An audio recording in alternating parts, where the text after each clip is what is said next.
Hello friends, GK big week channel पर आपका हार्दिक स्वागत है। आज का हमारा ये वीडियो खनिज टॉपिक यानी कि मिनरल्स टॉपिक पर बेस्ड है। इसमें हमने 33 क्वेश्चंस को डिस्कस किया है जो सभी प्रतियोगी परीक्षाएं जिनमें जनरल साइंस सिलेबस का पार्ट है उनके लिए महत्वपूर्ण है। तो चलिए शुरू करते हैं। प्रश्न संख्या 1, खनिज है तो खनिज एक होता है अकार्बनिक यौगिक। खनिज में कार्बन नहीं पाया जाता है तो खनिज क्या है? अकार्बनिक है। नेक्स्ट, खनिजों की कुल संख्या है तो खनिजों की कुल संख्या होती है 24। तो ऑप्शन बी क्या होगा? करेक्ट होगा। 24 होते हैं कुल खनिज। नेक्स्ट, खनिजों के प्रकार हैं। खनिज दो प्रकार के होते हैं, वृहद खनिज और सूक्ष्म खनिज।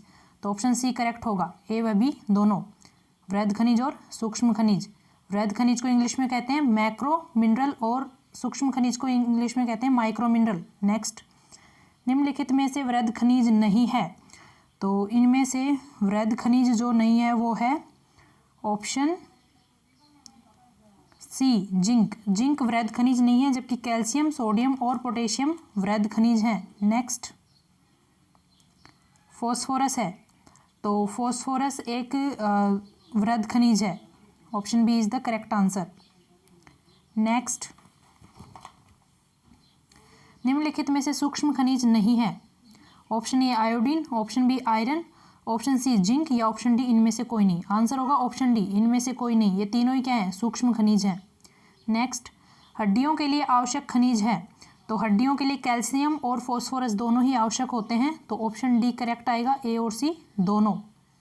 नेक्स्ट, ब्रेन में मैसेज भेजने का कार्य करता है तो ब्रेन में मैसेज भेजने का कार्य जो करता है वो सोडियम करता है और सोडियम हमारा एक मैक्रो मिनरल होता है, वृहद खनिज है।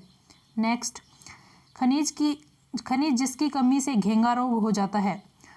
Option A iodine, option B iron, option C phosphorus और ऑप्शन डी सोडियम। तो इसका उत्तर होगा आयोडीन। आयोडीन की कमी से घेंगा रोग हो जाता है। घेंगा रोग में जो पीड़ित व्यक्ति होता है उसका गला फूलकर लटक जाता है। नेक्स्ट, ब्लड क्लॉटिंग की जांच करने वाला खनिज है तो ब्लड क्लॉटिंग की जांच भी कौन करता है? सोडियम करता है। और सोडियम कैसा एक खनिज है? वृहद खनिज है। नेक्स्ट, मधुमेह रोग को दूर करने वाला खनिज है तो मधुमेह रोग को जो खनिज दूर करता है वो है अपना जिंक। तो ऑप्शन सी करेक्ट होगा, जिंक आंसर है।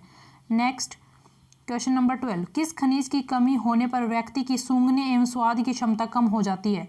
तो इसका उत्तर भी होगा ऑप्शन सी जिंक। जिंक की अगर शरीर में कमी हो जाती है तो व्यक्ति की सूंघने की और टेस्ट करने की क्षमता प्रभावित होती है। नेक्स्ट, किस खनिज की कमी से एनीमिया रोग हो जाता है? तो एनीमिया रोग जो है वो आयरन की कमी से हो जाता है। जैसे ही आयरन की कमी होती है तो आरबीसीज की कमी हो जाती है और जैसे ही ब्लड की फिर कमी होती है तो फिर एनीमिया हो जाता है और इससे व्यक्ति को थकावट महसूस होती है। नेक्स्ट, पुरुषों के अनुपात में महिलाओं में हीमोग्लोबिन पाया जाता है तो पुरुषों के अनुपात में महिलाओं में कम हीमोग्लोबिन पाया जाता है। और हीमोग्लोबिन में क्या होता है? आरबीसी होती है। आरबीसी में क्या होता है? आयरन होता है।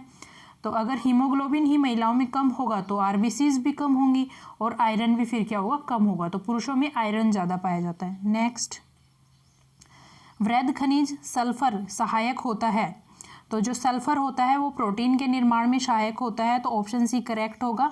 और अपने को यहाँ से यह भी पता चल रहा है कि जो सल्फर है वो एक प्रकार का वृहद खनिज है, मैक्रो मिनरल है। नेक्स्ट, रुक्षास जिसे इंग्लिश में रफेज कहते हैं सहायक होता है तो इनमें से वह मल त्याग करने की क्रियाओं में सहायक होता है। रुक्षास जो होता है उसकी खुद की कोई पोषक वैल्यू नहीं होती, खुद कोई पोषण प्रदान नहीं करता, लेकिन हमारे शरीर में भोजन का पाचन होने के बाद बना गया हुआ मल का आसानी से त्याग हो जाए, हमारे शरीर के टिश्यूज़ को वो यानी कि टीयर ना करे, कटे फटे ना ही, आराम से मतलब यानी कि मल का त्याग हो जाए, उसके लिए रुक्षास का प्रयोग किया जाता है। रुक्षास एक प्रकार का फाइबर होता है जो हरी सब्जियों में ज़्यादा पाया जाता है, रेशेदार सब्जियों में ज़्यादा पाया जाता है। नेक्स्ट, कैल्शियम का ज़्यादा सेवन करने से हो जाता है तो कैल्शियम का यदि कोई व्यक्ति ज़्यादा सेवन करता है तो उसे पथरी हो जाती है, जिसे हम स्टोन्स भी बोलते हैं और जनरली किडनी स्टोन ज़्यादा होता है। नेक्स्ट, वह खनिज जो विटामिन B12 का हिस्सा है तो विटामिन B12 में हमें पता है कोबाल्ट पाया जाता है तो इसका उत्तर क्या होगा? कोबाल्ट होगा। तो विटामिन B12 का हिस्सा है कोबाल्ट। नेक्स्ट, मानव शरीर में सामान्यतः आयोडीन होता है तो मानव के शरीर में सामान्यतः 20 से 30 मिलीग्राम आयोडीन पाया जाता है, तो ऑप्शन बी करेक्ट होगा, ये अपने को याद रखना है। नेक्स्ट, शरीर में रक्त की मात्रा और रक्तचाप को नियंत्रित रखता है, तो शरीर में रक्त की मात्रा और रक्तचाप को नियंत्रित रखने वाला खनिज है सोडियम, तो ऑप्शन बी करेक्ट होगा। नेक्स्ट, दूध एवं डेयरी प्रोडक्ट में पाया जाता है, तो दूध एवं डेयरी प्रोडक्ट में कैल्शियम पाया जाता है भरपूर मात्रा में। नेक्स्ट, मांस स्रोत नहीं है, तो मांस जो है वो कैल्शियम का स्रोत नहीं होता है। मांस में मैग्नीशियम भी होता है, फास्फोरस भी होता है, पोटेशियम भी होता है, लेकिन मीट में क्या नहीं होता है, कैल्शियम नहीं होता है, ये अपने को याद रखना है। नेक्स्ट, मानव शरीर के अन्य अंगों के मुकाबले यकृत अच्छा स्रोत है, तो मानव शरीर के अन्य अंगों के मुकाबले यकृत यानी कि लीवर में बहुत अधिक मात्रा में क्या पाया जाता है, आयरन पाया जाता है, तो ये इसका उत्तर होगा ऑप्शन डी आयरन।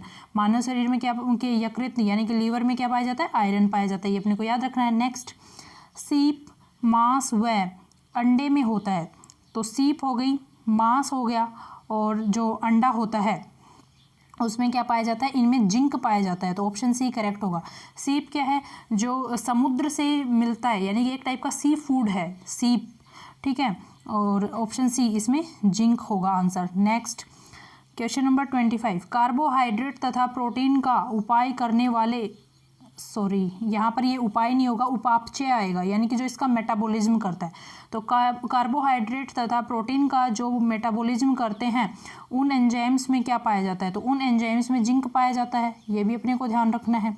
ये हमें पता है, कार्बोहाइड्रेट हो या प्रोटीन हो या किसी भी टाइप का फूड हो, उनका जो पाचन क्रिया जो होती है वो एंजाइम्स की हेल्प से होती है, तो कार्बोहाइड्रेट और प्रोटीन की पाचन क्रिया जो है वो जिंक की हेल्प से होती है, ये अपने को याद रखना है, यानी कि जो एंजाइम करते हैं उनमें जिंक पाया जाता है, ठीक है। नेक्स्ट, स्वस्थ दांतों के निर्माण में सहायक होता है, तो स्वस्थ दांत बनाए रखने के लिए सहायक होता है फ्लोरीन। फ्लोरीन जो है वो दांतों को स्वस्थ रखता है और उन्हें कैविटीज से दूर रखता है, तो ये अपने को ध्यान रखना है। नेक्स्ट, खनिज जिनकी मानव शरीर को सर्वाधिक मात्रा में आवश्यकता होती है, तो मानव शरीर को कैल्शियम और फास्फोरस की सर्वाधिक मात्रा में आवश्यकता होती है, क्योंकि मानव शरीर का पूरा ढांचा हड्डियों से बना होता है, और कैल्शियम और फास्फोरस जो है वो हड्डियों को यानी कि स्वस्थ बनाए रखने का, उन्हें मजबूत बनाए रखने का कार्य करते हैं, वो खुद कैल्शियम और फास्फोरस से बनी होती हैं, तो मानव शरीर को सर्वाधिक मात्रा में किसकी आवश्यकता है, बी और सी दोनों, कैल्शियम और फास्फोरस, ये अपने को याद रखना है। नेक्स्ट, खनिज जो हीमोग्लोबिन का महत्वपूर्ण हिस्सा है, तो हीमोग्लोबिन का महत्वपूर्ण हिस्सा है आयरन। नेक्स्ट, दंत रोगों से रक्षा करता है, तो दंत रोगों से मनुष्य की रक्षा करता है, ऑप्शन ए फ्लोरीन। फ्लोरीन दंत रोगों से को दूर रखता है, ठीक है। नेक्स्ट, WHO यानी कि वर्ल्ड हेल्थ ऑर्गेनाइजेशन के अनुसार प्रतिदिन एक वयस्क को कैल्शियम लेना चाहिए, तो प्रतिदिन एक वयस्क व्यक्ति को 400 से 500 मिलीग्राम तक कैल्शियम का सेवन करना चाहिए। Next, question number 31, thyroxine hormone के निर्माण में सहायक होता है, तो थायरोक्सिन हार्मोन के निर्माण में आयोडीन सहायक है, और आयोडीन का अगर हम प्रॉपर मात्रा में इंटेक करते रहें तो घेंगा रोग को दूर रखा जा सकता है, और क्योंकि घेंगा रोग में जो थायराइड ग्लैंड होती है, यानी कि थायरोक्सिन हार्मोन को रिलीज करने वाली ग्रंथि जो होती है वो ही प्रभावित होती है। नेक्स्ट, केले में पाया जाता है, तो केले में अपने को ध्यान रखना है फॉस्फोरस पाया जाता है। नेक्स्ट, सी फूड यानी कि समुद्र से मिलने वाला भोजन जो होता है उसमें क्या पाया जाता है, तो समुद्र से जो भोजन हमें मिलता है उसमें आयोडीन पाई जाती है। नेक्स्ट, डीएनए के निर्माण में सहायक होता है, तो डीएनए के निर्माण में सेलेनियम सहायक होता है।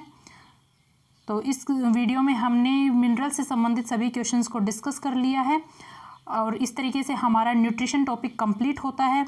मिलेंगे हमारे नेक्स्ट टॉपिक के साथ जल्द ही, तब तक के लिए थैंक यू, धन्यवाद।